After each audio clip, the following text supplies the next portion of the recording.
नमस्कार, मैं ओमदेव। आज हम हैं दिल्ली में, हमारे साथ हैं बहुजन चिंतक डॉक्टर जितेंद्र कुमार गौतम जी। देश में आरक्षण है ना, इसने देश की जो विकास की गति रोक दी है। अवरोधक है देश के विकास में आरक्षण, ऐसा कहते हैं वो लोग। देखिए, चंदा चोरी इन्होंने करी, देश से गद्दारी इन्होंने करी। आज पाकिस्तान के लिए, चाइना के लिए जो जासूसी कर रहे हैं उनका डाटा निकालिए, देश से जो पैसा लेके भागे उनका डाटा निकालिए, और देश में जो राजनीतिक जो जितना भी गबन हो रहा है, जितना भी करप्शन हुआ है, उनका डाटा निकालिए आप। और आज जो साइबर क्राइम हो रहा है, मैं दावे से कह रहा हूं, जो साइबर क्राइम भी हो रहा है, आप उनका डाटा निकालिए। भरे पड़े रहते हैं अपराध से। ये कौन लोग हैं आज भी चाइना के लिए जासूसी कर रहे हैं ये लोग। एक सवाल और उठता है डॉक्टर साहब, यहाँ पर जो हमारे देश में पुल गिर रहे हैं, खासतौर पर बिहार में और उत्तर प्रदेश में, जो हाईवे बैठ जाते हैं, वो धंस जाते हैं। जो सरकारी कार्य में जो खलेपी होती है, जो भ्रष्टाचार है, उनके ठेकेदार कौन है? जो SC ST OBC है वो तो मजदूर हैं। जो ठेकेदार है, जिसने ठेका लिया है बड़े पैमाने पर, वहाँ पर जो गबन हो रहा है, ये अपर कास्ट लोग ही तो बताए गए हैं। जितने भी ये टेंडर लेते हैं, करोड़ों के अरबों के घोटाले जो हो रहे हैं, पुल गिर रहे हैं, जो सड़कें धंस रही हैं, उनका कौन है जिम्मेदार? मुझे ये बताइए, हमारे लोग SC ST के OBC के लोग केवल रोड बनाते हैं, ब्रिज बनाते हैं, पुल बनाते हैं, बिल्डिंग बनाते हैं, सड़क बनाते हैं, लेकिन जो ठेकेदार है, आप उसकी जाति निकालो। मैं गारंटी से कह रहा हूं 99% तो ठेकेदारी प्रथा है ना इस भारत के अंदर। डैम, ब्रिज जितने भी गिर रहे हैं या बनाए हैं, सारे एक ही लॉबी के लोग मिलेंगे आपको। अभी नया नया मामला प्रकाश में है डॉक्टर साहब। जो एक्सप्रेसवे बना है उत्तर प्रदेश में, लखनऊ से और कानपुर तक, 4400 करोड़ रुपए उसकी लागत है उस हाईवे की, और जुलाई के महीने में उसका उद्घाटन किया गया है, लेकिन वो हाईवे धंस गया है। उसमें जो टेंडर दिया गया था, वो बीजेपी नेता हैं जैन करके कोई, उनके जो भाई हैं, बड़े जो ठेकेदार हैं, उनको ठेका दिया गया था जैन साहब को। जैन साहब का जो वो टेंडर जो दिया गया था, उन्होंने जो हाईवे बनाया वो धंस गया। रिपोर्टर वहाँ पर अपनी रिपोर्टिंग करने के लिए गए, जो वहाँ पे धंसा है हाईवे, उसकी खबर करने के लिए गए, तो राष्ट्रीय राजमार्ग वालों ने वहाँ पर उसकी कवरेज नहीं करने दी। तो अपराध भी करेंगे, उसको कवर भी नहीं करने देंगे। ये हो रहा है देश में, उत्तर प्रदेश में। सवाल है, कत्ल भी करते हैं नहीं है, और रोने भी नहीं देंगे नहीं है। सवाल इनका यही है, जुल्म सदियों से किए हैं इन लोगों ने, सदियों इनके पूर्वजों ने किए। हमने सुना था पूर्वजों के बारे में, नहीं है कोई त्रावणकोर में छाती से ऊपर, कमर से ऊपर कपड़ा पहनने नहीं दिया जाता था, हमने सुना था। लेकिन जिस तरीके से आज ये मणिपुर में हुआ, या तमाम आदिवासियों के साथ हो रहा है, जो बारातें रोकी जाती, का मामला सबके सामने हुआ, जो डोल हाथ रस का है। अगर ऐसे मामले, और उसमें भी जो रेपिस्टों के समर्थन में ये लोग नारे लगाते हैं, माला पहनाते हैं, पंचायतें करते हैं, जब वो जेल से निकलता है उसका भव्य मतलब स्वागत करते हैं, तो वो बातें तमाम सच हो जाती हैं जो इनके पूर्वजों ने किया। अब सवाल इसमें यह है कि ये किस मिट्टी के बने हुए लोग हैं, नहीं है। देखिए, प्रकृति सबको मौका देती है, प्रकृति बदलती रहती है। हमने भीमा कोरे गांव भी देखा है, नहीं है, हमारे पूर्वजों ने देखा है, उसके बाद भी बदलाव हुआ है, बहुत बदलाव हुआ है। तो हम फिर कह रहे हैं देश बहुत सुंदर है। इसमें प्रधानमंत्री जी का एक नोट आया है, अभी PMO कार्यालय से एक नोट आया, चल रहा है, और उन्होंने साफ कहा है कि हमारी तरफ से, भारत सरकार की तरफ से रिजर्वेशन के बारे में एक भी नेगेटिव पॉइंट नहीं है। ना हमने कोई साइबर पर डाला, ना कोई सोशल मीडिया पर डाला, क्योंकि हम संविधान में जो आर्टिकल 341, 342, 340 है, हम उसकी गरिमा को ध्यान में रखते हुए, और जिस तरीके से मोहन भागवत का भी बयान आता है, कई बार बयान उन्होंने दिए हैं, उन्होंने ये कहा कि जब तक इस देश में जाति व्यवस्था बनी रहेगी, शोषण होता रहेगा जाति के नाम पे, तब तक रिजर्वेशन बना रहेगा, ये उन्होंने कहा। अभी तो क्या करेंगे उनका? सवाल तो यहाँ ये भी उठता है डॉक्टर साहब, यदि ये बहुत काबिल थे, हैं और रहेंगे भी ऐसा, यदि ये कहते हैं बहुत ज़्यादा इनके पास मेरिट है, तो यहाँ 700 साल मुसलमान राज कैसे कर गए? पूर्ण 200 साल यहाँ पे अंग्रेज राज कैसे कर गए? तुम्हारी जब कहाँ चली गई थी सारी मेरिट और तुम्हारी सारी योग्यता, जो तुम इतने कहते हो कि जो SC ST ने यहाँ पर आरक्षण की वजह से देश को पीछे कर दिया, जो 700 साल राज किया मुसलमानों ने, 200 साल यहाँ पे अंग्रेज राज करके करीब, तो तब तुम्हारी इतनी मेरिट कहाँ चली गई थी? सवाल तो ये भी उठने लगा है। देखिए, सवाल ये है, जितने भी लोग हैं ना, ये वाले जितने भी लोग हैं, ये सब मंदबुद्धि टाइप के लोग हैं। पढ़ना तो इनको है नहीं, इतिहास में जाना नहीं है, नहीं है। अरे जब देश पे कब्जा हुआ, तुम ही लोग राजा थे, तुम्हारे मंत्री थे, सेनापति तुम्हारी थी, तुम्हारी थी, तो तुम्हारे हाथों में कौन सी चूड़ी पहन रखी थी तुमने? तो मतलब 319 लोग अफगानी आते हैं बाहर, 319 अफगानी आते हैं और वो देश पे कब्जा कर लेते हैं। नहीं, कितनी बार सोमनाथ के मंदिर को कितनी बार लूटा जाता है। उस मंदिर में जो बैठे हुए लोग थे, कौन लोग थे वो, उसके पुजारी कौन थे, मालिक कौन थे, नहीं, कौन राजा था वहां का, रियासत किसकी थी। सवाल ये उठता है कि तुम्हारे हाथ इतने कमजोर कैसे थे कि तुमने मुगलों का लोधी वंश का, खिलजी वंश का, अलाउद्दीन, तमाम इतने सारे लोग आए भारत में, कभी विरोध ही नहीं किया, आसानी से उनको 700 साल तक शासन करने दिया। नहीं, और जो विरोध कब होता है, जब अंग्रेज आता है, लॉर्ड मैकाले आता है और वो समान शिक्षा नीति की बात करता है, तब आपके पेट में दर्द होता है। वो ट्रेन चलाता है और ट्रेन में कहता है कि इस ट्रेन में जो पहले आएगा उसको बैठने की व्यवस्था होगी, तब आप उसका विरोध करते हो। आप कहते हो इसमें तो हमें ऊपर वाला वो चाहिए डब्बा, नहीं ऊपर वाला चाहिए। सवाल ये कि आप कितने जातिवादी हो। नहीं, ये जातिवाद खत्म करना नहीं चाहते हैं, जातियों को खत्म करना नहीं चाहते हैं, लेकिन कहते हैं कि आरक्षण खत्म होना चाहिए।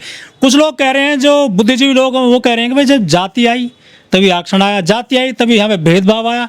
जब तक जाति रहेगी तब तक भेदभाव रहेगा। तो ये जाति खत्म करना नहीं चाहते हैं, जातिवाद खत्म करना नहीं चाहते हैं। चाहते हैं तो क्या कि ये जो आरक्षण मिल रहा है खत्म कर दें। ये जो भागीदारी है, जो रिप्रेजेंटेशन है, उसको खत्म करना चाहते हैं ये लोग। मैं बड़े ओपन माइंड से कह रहा हूँ, बड़े सब उससे, हम अपना रिजर्वेशन छोड़ देंगे, हमें नहीं चाहिए रिजर्वेशन, ठीक है। ओबीसी SC ST सब छोड़ देगा। आप 1 साल केवल जीवन, 1 साल जीवन, हमने तो, हमारे पूर्वजों ने तो सदियों से जिया है और आज भी हमारे लोग जात छुपा के कहीं ना कहीं नौकरी करते रहते हैं। आज भी उनको डर लगता है कि ये लोग भेदभाव करेंगे। आप 1 साल उनका जीवन जियो, 1 साल केवल, मात्र 1 साल, आपकी औकात मालूम हो जाएगी कि आप कितने जातिवादी थे। नहीं, जब आपको मालूम चलेगा ना कि जब किसी को घोड़ी से उतारा जाता है, आदमी को गोली मार दो आप, एक बार मरता है। जब आप भरे समाज में किसी की बेइज्जत करोगे ना, नंगा करोगे, उसका सौदा करोगे और आप घोड़ी से उतार के उसे नीचे फेंकोगे तो उसकी आत्मा मर जाती है, नहीं है। और आप वही काम करते हो, एवरीडे करते हो। आप तो, मैं देखो, दिल्ली में जाइए, नोएडा में जाइए, हरियाणा में जाइए, आप गुजरात में जाइए, उत्तराखंड में जाइए, जाति बताइए। कुछ कॉलोनी ऐसी है आपको किराए पर। बहुत बहुत धन्यवाद उन लोगों को जिन्होंने CJP पार्टी का गठन कराया। अगर जज साहब CJP पार्टी का गठन नहीं कराते तो आज जो हमारा युवा छात्र है ना, एक धर्म की आड़ में जो इसको एक ऐसा बना दिया कि उसको शिक्षा से मतलब ही नहीं था और एक इस अंधे रास्ते पे जा रहा था। सवाल ये है कि हम अपील करते हैं आपके चैनल के माध्यम से, बड़ी जिम्मेदारी से, कि अब प्रधानमंत्री जी, राष्ट्रपति कोई ऐसा वक्तव्य दें रिजर्वेशन को लेकर कि हम रिजर्वेशन पॉलिसी खत्म करना चाहते हैं। आप तो मीडिया में आने लगे हैं ना मोदी जी भी। हाँ, ये करें, अपील करें। इस अपील से फायदा ये होगा कि जिन लोगों को मिल रहा है ना, जिन लोगों को मिल रहा है और जिन लोगों को नहीं मिल रहा है, ये क्लियर हो जाएगा। और इस पे ओमदेव जी, रिजर्वेशन की पॉलिसी को लेके एक बड़ा आंदोलन होना चाहिए, बड़ी बहस होनी चाहिए। देश के 140 करोड़ लोगों को ये पता होना चाहिए कि इस देश के, जब देश की आज़ादी से पहले और आज़ादी के बाद में तमाम संसाधनों पे किन लोगों के कब्जा थे, कौन लॉबी थी जो सारे संसाधनों पे कब्जा लगा के जमा के बैठी हुई थी और एक जातिवाद का बड़ा शोषण कर रही थी। सवाल ये है कि इस देश में जाति के नाम पे जितना शोषण हुआ आज़ादी से पहले और आज़ादी के बाद, उसी के दायरे को ख़त्म करने के लिए कुछ हमारे जो महापुरुष थे उन्होंने एक पॉलिसी लाए कि सामाजिक भेदभाव के ख़त्म करने के लिए एक रिजर्वेशन की पॉलिसी लाई। और ये सीधी सीधी बात है, कोई गरीबी मिटाने का हथियार नहीं है। ये सामाजिक परिवर्तन, सामाजिक समरसत्ता की लड़ाई है। जिस आदमी, समानता की लड़ाई है, समानता की लड़ाई है। समरसत्ता की तो RSS भी लड़ रहा है लड़ाई। नहीं, वो तो बकवास लड़ रहा है। समरसत्ता की लड़ाई तो हमारे पूर्वजों ने लड़ा है, ये तो बकवास है RSS का।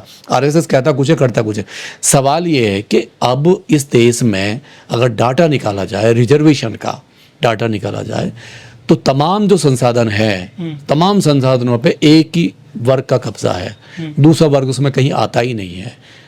और आप देखो, एक एजुकेशन को ले लो, शिक्षा का जो व्यापारीकरण है, जितने भी VC हैं भारत में, तमाम VC जो है 99% जो कुलपति है यूनिवर्सिटी के, वो एक अपर कास्ट के हैं। सारे जज मीडिया, अगर आप न्यायपालिका में जाएंगे तो 99% तो जज है ना, हाई कोर्ट और उसके सारे अपर कास्ट के मिले। कुछ लोग कहते हैं कि यदि कोई SC कम्युनिटी से आने वाले व्यक्ति वो DM बन जाता है, SDM बन जाता है, या जज बन जाता है, या MP MLA बन जाता है, तो उसके जो बच्चे हैं डीएम के बच्चों को आरक्षण नहीं मिलना चाहिए। जरा सी सुविधा क्या मिली SC ST OBC को, इनके पेट में दर्द हो गया। नहीं, जरा सी सुविधा, मात्र एक चम्मच भर है वो जो अभी है। अब मैं बार बार यही तो कह रहे हैं हम, क्यों इस पे बड़ी बहस होनी चाहिए।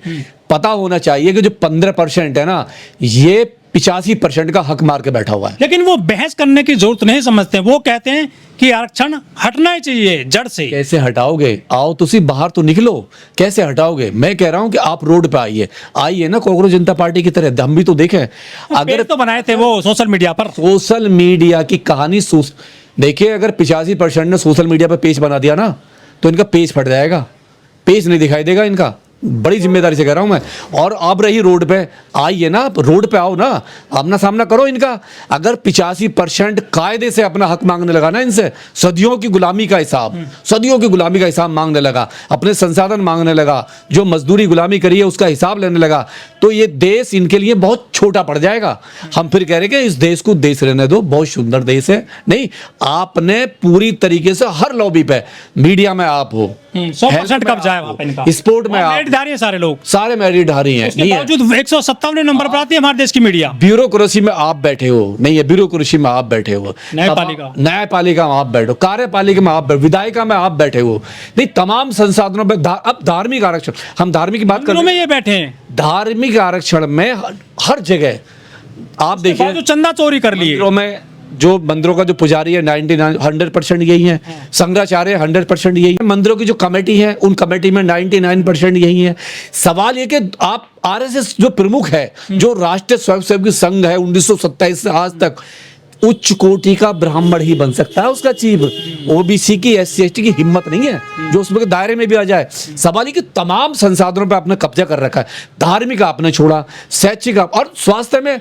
मैं बड़े दावे से कह रहा हूं, डॉक्टर होने के नाते, आप दिल्ली का जो ना सर्वे कराइए, तमाम हॉस्पिटल, तमाम नर्सिंग होम, बंसल, शर्मा, वर्मा, गर्ग, अग्रवाल, इन्हीं के नाम पे मिलेंगे। वो सारी यूनिवर्सिटी, जो प्राइवेट यूनिवर्सिटी हैं, प्राइवेट कॉलेज हैं, जो पब्लिक स्कूल हैं, किनके हैं? सभी नहीं के हैं। सारे व्यापारीकरण, आप उद्योगपति उठा लो, पूंजीवाद की जड़ यही है, उठा लो सब में। और यही नहीं, फिल्मी दुनिया के जितने डायरेक्टर हैं सारे यही लोग हैं। और उसमें भी जो किरदार है, जब फिल्में बनती है ना सर, तो फिल्मों के जो किरदार होते हैं ना, वो भी वर्मा, शर्मा नहीं, राजपूत, ठाकुर होता है। उसमें भी जाति देखते हैं वो लोग, जाति देखते हैं। और बनाएंगे किसको?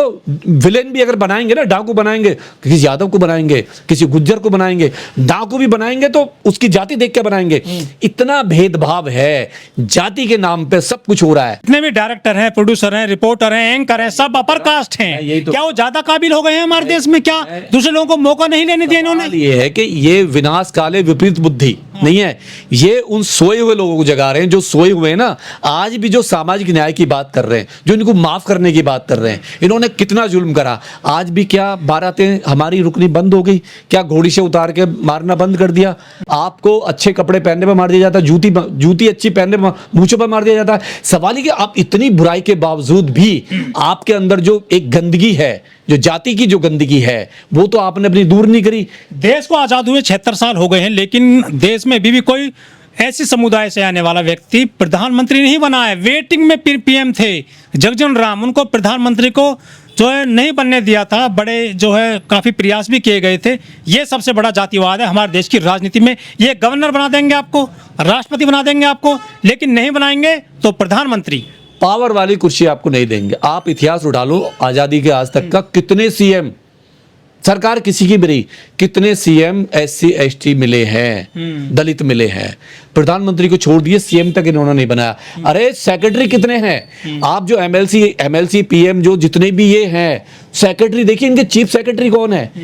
80-90% जो चीफ सेक्रेटरी है ना, एक ही कास्ट के मिलेंगे आपको। नहीं, सवाल ये कि आप सब कुछ लेने के बावजूद भी अगर आप इस देश में आग लगाना चाहते हो, नहीं है, जाति के नाम पे, रिजर्वेशन के नाम पे, तो ये जो 85% ना, सवाल तो आपसे जरूर करेगा। मलाईदार कुर्सियों पर ये काबिज हैं पूरी तरीके से। अरे सर, उनका शोषण नहीं, मैं कह रहा हूं गरीब ब्राह्मण, गरीब ठाकुर नहीं है, गरीब बनिया, आपने कभी शोषण होते देखा है?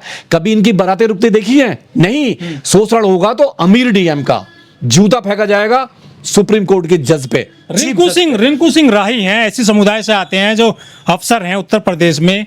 वो बार बार जो है वो सस्पेंड कर दिए जाते हैं। 2 बार उन्होंने परीक्षा दी आईएएस की, वो आईएएस बने, उसके बावजूद उनको अच्छी पोस्टिंग नहीं मिल रही है। तो सबसे बड़ा जातिवाद तो ये दिखाई दे रहा है देश में। अरे सर, रसोईया नहीं मिल पाता हरियाणा में, जो हमारे जो गुर्जर समाज कमरा नहीं मिल पाता। गुर्जर समाज की बेटी थी ना जो डीएम थी, उसके रसोईया वो था, ब्राह्मण था, उसने मना कर दिया था कि मैं इसका खाना नहीं बनाऊंगा। सवाल ये कि ये किसी को नहीं छोड़ रहे, ये किसी के नहीं है। हम फिर कह रहे हैं कि इस देश को देश रहने दो, बहुत हो गया। आपने ओबीसी एससी एसटी के साथ बहुत कर लिया।